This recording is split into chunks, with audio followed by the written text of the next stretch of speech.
Malaysia akhirnya mengambil langkah serius menghadapi kabut asap lintas batas yang diduga berasal dari kebakaran hutan di Indonesia. Menteri Luar Negeri Malaysia, Datuk Seri Muhammad Hassan, mengatakan pemerintahnya akan menempuh jalur diplomatik untuk menyampaikan kekhawatiran kepada Indonesia. Dan Brunei Darussalam resmi sepakat membawa masalah kabut asap Karhutla ke mekanisme ASEAN. Dan kesepakatan ini dibahas langsung oleh Perdana Menteri Anwar Ibrahim bersama Sultan Hassanal Bolkiah dalam pertemuan konsultasi tahunan ke-27 pada 22 Agustus hari Sabtu. Bahkan Malaysia lewat Halo, hai, assalamualaikum warahmatullahi wabarakatuh. Berjumpa lagi dengan saya teman-teman ya. Hai Merbal TV. Oke, apa kabar hari ini? Mudah-mudahan kabar daripada teman-teman semuanya. Semoga kabarnya sehat, selalu berkah umurnya, dan selalu dipermudah segala urusannya oleh Allah. Amin, amin ya rabbal alamin. Oke teman-teman, seperti biasa, jom teman-teman, di video kali ini kita reaction lagi nih salah satu video yang bertajuk tentang gawat ini, Malaysia tak tinggal diam atas kebakaran hutan di Indonesia. Karena apa teman-teman? Kabutnya sudah mengganggu negara tetangga dan ini akan dibawa kerana hukum internasional, akan dijerat lah. Makanya Indonesia, rakyatnya tuh jadi korban teman-teman ya.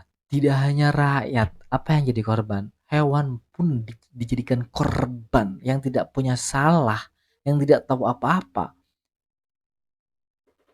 Sengsara hidup di negara Indonesia.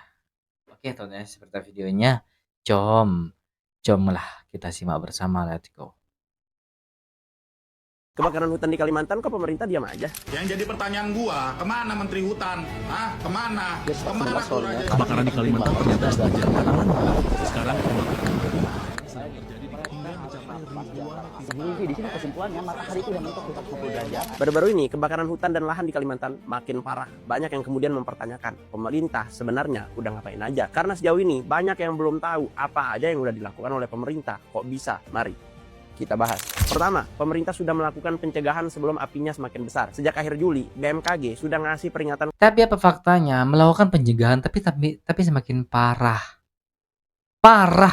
Alim ini pro pemerintah loh. Dia berusaha untuk menutupi kebobrokan pemerintah tahunnya. Coba dengarkan saja seperti apa pernyataannya dulu. Kalau resiko karhutla bakal naik karena El Nino yang kuat dan puncak kemarau terjadi di sekitar Agustus sampai September. Anda bicara tentang El Nino tapi Anda tidak tahu rawa-rawa kalau di kota gak digunakan, tapi rawa-rawa kalau di kemarin ada videonya yang viral teman-teman. Dia berbicara tentang rawa yang tidak ada gunanya. Padahal rawa itu sifatnya basah, kalau kering akan kebakaran. Tapi apa yang terjadi di Kalimantan? Rawa-rawa itu dihabisi lah, artinya digerogoti oleh pemerintah. Untuk apa? Untuk nanam sawit. Tapi apa terjadi? Kebakaran. Dia tidak bisa bicara tentang ekosistem alam sebenarnya. Saya juga tidak paham, tapi sedikit memahami tentang kesana teman-teman.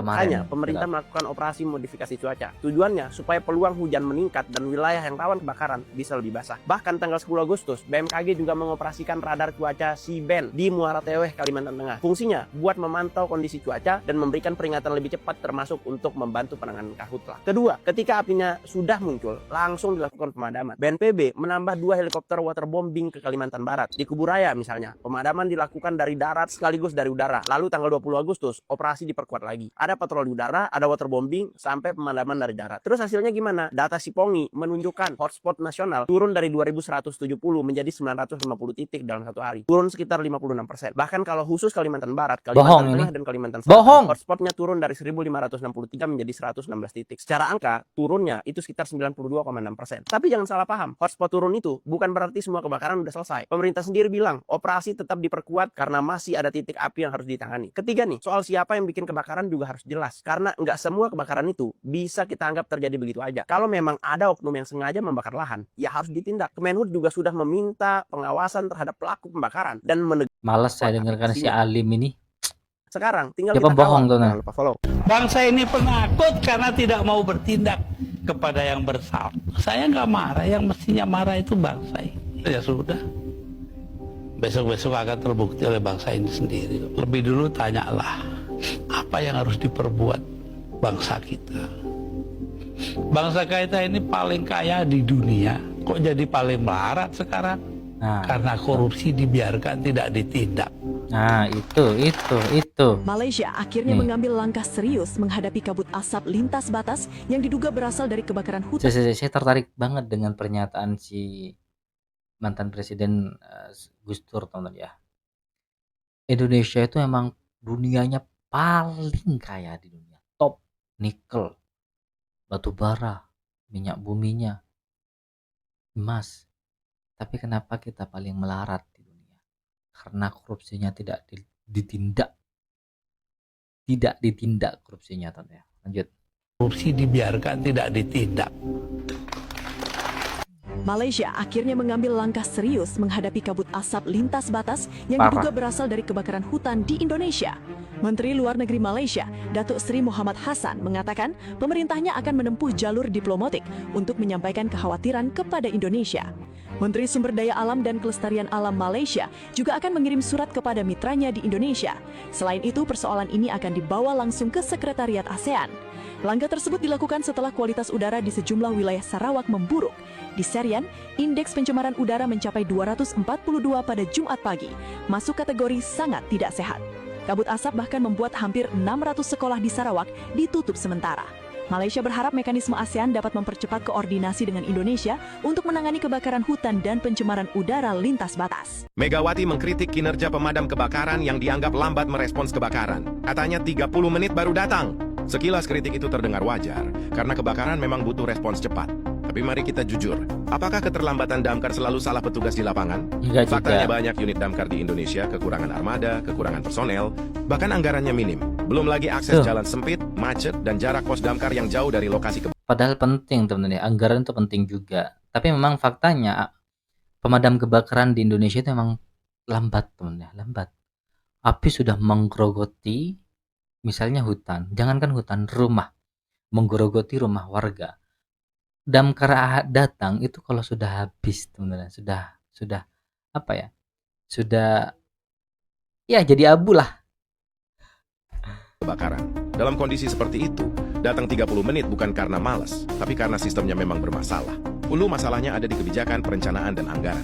Mengkritik boleh, tapi lebih adil kalau kritiknya diarahkan ke sistem, bukan cuma ke petugas yang sudah mempertaruhkan nyawa. Iya sih Kalian masih sebenarnya. ingat nggak kemarin ada yang pidato, intinya begini nih katanya, tambang-tambang ilegal itu di backup sama yang berbintang-bintang. Masa yang kayak gini nggak tahu siapa pelakunya? Kita lanjut videonya guys, rame nggak rame tetap kita bahas. Faktanya adalah menurut Guru Besar IPB Bambang Hero, kalau kebakaran hutan dan lahan itu 99,9%-nya dipicu oleh perbuatan manusia. Ada yang mengaitkan kalau kebakaran besar yang terjadi di Kalimantan saat ini itu berkaitan dengan iklim, yaitu El Nino. Tapi itu bullshit.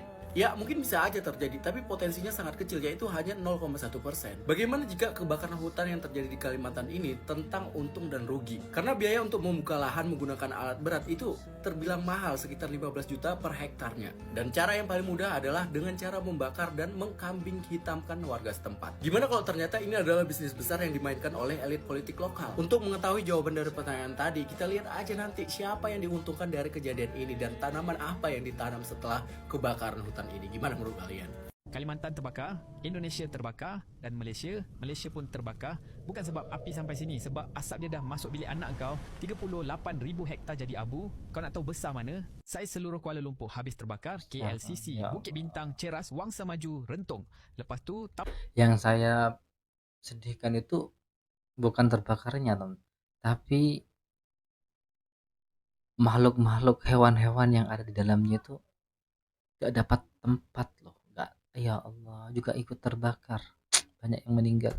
tambah separuh lagi, itu baru satu wilayah. Kalimantan ada 5. 2 lagi tengah menyala sekarang. Barat 560 titik api, tengah 767, dan barat tu sempadan dia terus dengan Kuching. Dari sana ke bilik kau, asap ambil masa berapa lama? 1 hingga 3 hari asap tu sampai Semenanjung. Dia orang bakar hari Isnin, kau hirup hari Khamis. Kalimantan 1079 titik api, kita kosong. Kita tak bakar, tapi kita yang sesak nafas, dan Sarawak dah kena. Pagar sekolah berkunci, Kuching Serian bau samarahan. Budak berdiri depan pagar tak boleh masuk. Makcik tepi jalan tu tengah sedut inhaler, satu negeri berhenti hidup. sebab api negara orang kau kat KL. Rasa selamat dan minggu ni kucing pecah rekod dunia. Nombor 1 paling tercemar di dunia. Atas Delhi, atas Kolkata, kucing bandar kita 8 kawasan Sarawak merah serentak. Mesti ada yang cakap Indonesia dah buat apa-apa lah kan? Dah 12,000 orang, helikopter, pesawat hujan tiruan, berbaris kamera konfeti gempak. Tapi kawasan sebesar KL terbakar, berapa syarikat kena dakwa? 1 kes untuk setiap 6,000 padang bola. Habis tu siapa yang kena tangkap? 20 orang, tengok muka dia orang, pekebun. Orang tak ada duit sewa jentera.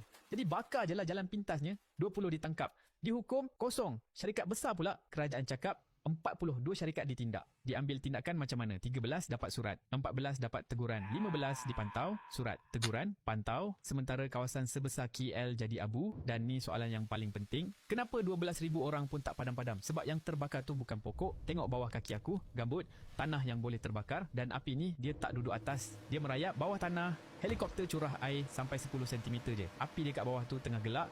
Pagi esok dia naik balik, tapi gambut basah tak boleh terbakar. Jadi siapa keringkan dia? Zaman Soeharto, iaitu kerajaan sendiri yang buat. Korek kanal merentas 1 juta hektar gambut. Nak buat sawah gergasi. Projek gagal, kanal tinggal, air keluar, tanah kering 30 tahun. 1 kanal pun tak ditutup. Dan penawarnya dah lama ada. 40 cm. Air turun bawah tu, api melonjak. Naikkan balik, risiko turun 30%. Tutup kanal, biar tanah basah balik. Tu je. Mereka tahu. Dah lama tahu, tak buat. Kenapa? Sebab tutup kanal tu mahal, lambat dan tak masuk TV. Helikopter curah air, masuk berita tiap malam. Orang tepuk, rawat simptom, punca biar. Dan yang paling teruk kena bukan kita pun. Rakyat dia orang sendiri kena paling teruk. 400,000 kes jangkitan pernafasan seminggu. Beratur depan klinik tengah malam. Sekolah tutup, flight tak boleh mendarat. Anak dia orang pun sesak nafas, tetap tak ubah. Jadi faham ni, ini bukan tak buat apa-apa. Ini buat yang paling murah dan paling nampak. Tangkap pekebun biar syarikat, simbah air biar kanal. 30 tahun, musim ke-30. Persembahan yang sama dan selagi macam ni. Selagi kanal tak ditutup, tiap tahun hektar baru, asap sama. Singapura dah ada akta sejak 2014. Syarikat bakar kena dakwa. Malaysia tak ada. Komen, Malaysia patut ada tak? Share kat kawan kau kat Sarawak. Hari ni dia orang, esok kita. Malaysia dan Brunei sepakat bawa masalah kebakaran hutan Kalimantan ke ASEAN. Kenapa mereka sampai sefrustasi itu ya? Karena warganya yang kena getahnya. Bayangin, di Serian Sarawak, indeks pencemaran udara kemarin tembus angka 190. Level yang udah sangat nggak sehat buat paru-paru anak-anak di sana. Melalui pertemuan konsultasi tahunan ke-27, Perdana Menteri Anwar Ibrahim dan Sultan Hassanal Bolkiah mengambil sikap tegas. Mereka nggak mau lagi cuma nunggu asap hilang ditiup angin, tapi maksa penyelesaian lewat mekanisme resmi ASEAN. Wah, gue dukung banget ya, biar dibongkar. Pasalnya Indonesia sudah ngaku bahwa kebakaran hutan di Kalimantan itu memang sengaja ada yang bakar buat buka lahan sawit baru. Pertanyaannya kenapa dibakar? Biar biaya buka lahannya murah, tapi bikin bencana alam se-Asia Tenggara. Bikin malu saja. Pesan ini jelas banget, isu kebakaran hutan bukan cuma PR domestik kita lagi, tapi udah jadi ujian reputasi dan tanggung jawab lingkungan Indonesia di mata Asia Tenggara. Semoga beneran sampai ke meja hijau internasional ya, biar nggak tiap tahun kayak gini dengar berita kebakaran di Kalimantan terus. Sampai bosen. Gimana menurutmu? Pemerintah galang open donasi untuk bencana NTT.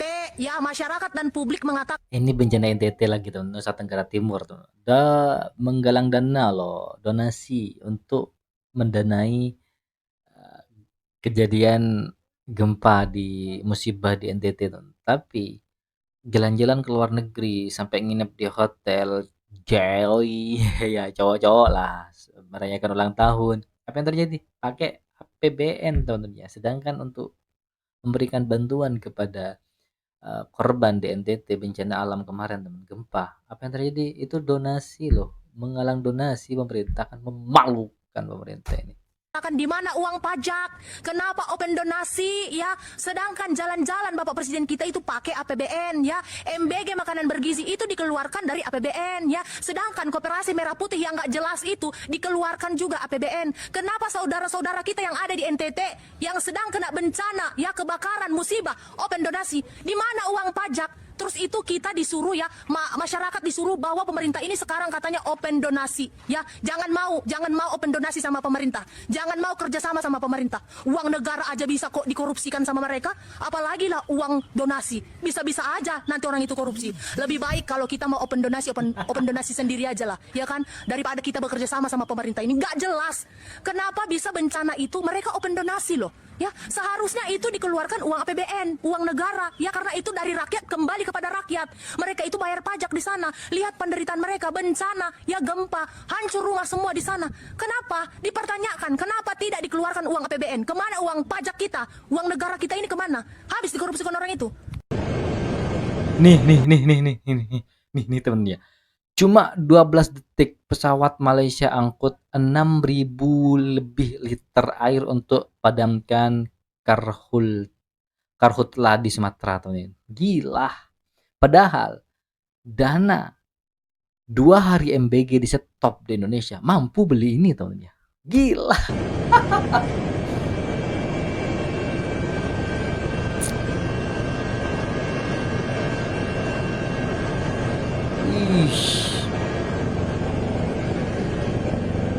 Malaysia dan Brunei Darussalam resmi sepakat membawa masalah kabut asap karhutla ke mekanisme ASEAN. Dan kesepakatan ini dibahas langsung oleh Perdana Menteri Anwar Ibrahim bersama Sultan Hassanal Bolkiah dalam pertemuan konsultasi tahunan ke-27 pada 22 Agustus hari Sabtu. Bahkan Malaysia lewat Kementerian Sumber Daya Alam dan Kelestarian Lingkungannya akan mengirimkan surat resmi ke Sekretariat ASEAN dalam waktu dekat. Sementara indeks pencemaran udara di Serian Sarawak sudah tembus 190 alias kategori tidak sehat. Dan sumber asapnya diketahui berasal dari karhutla di Kalimantan Tengah. Total ada belasan wilayah Malaysia yang masuk kategori tidak sehat, termasuk Kuching di angka 182, Samarahan 177, dan Sibu 161. Dan Anwar Ibrahim tegaskan bahwa mekanisme ASEAN ini merupakan opsi terbaik. Bahkan dia menugaskan langsung Menteri Luar Negeri Muhammad Hassan untuk menangani persoalan ini. Jadi asap dari lahan yang terbakar di dalam negeri sekarang resmi naik status jadi agenda diplomatik dua negara tetangga sekaligus.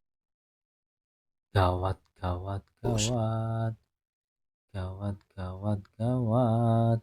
Ya begitulah, gawat teman-teman ya. Indonesia menangis, Prabowo ketakutan. Malaysia tak tinggal diam loh teman ya.